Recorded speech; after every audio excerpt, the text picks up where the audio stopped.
Okay, problem that we run into frequently when doing a cam lever gasket repair or doing a tune-up to an E61 group is removing this nut from this nut. Now there are three different techniques that I've used. This one just happens to be the easiest. First I unscrew the screw here.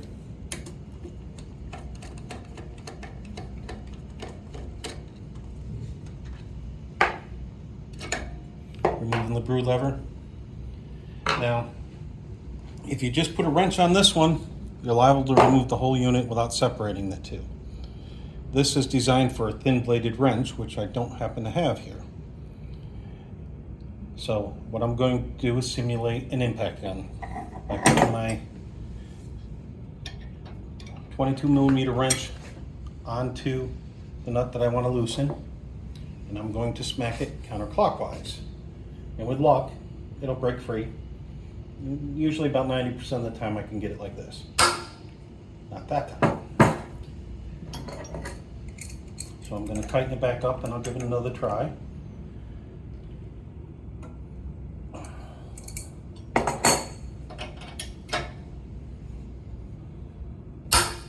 There we go.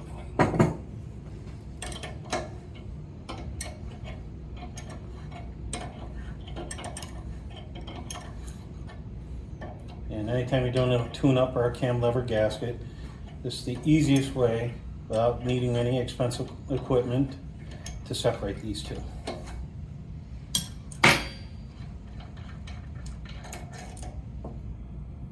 And now you can go ahead and put your wrench on this. The other two methods that I use is, at one point in time I had a wrench that fit this. I put it on a grinder and I made it a thin bladed wrench. I've also bought a thin bladed wrench, and I promptly lost both of those.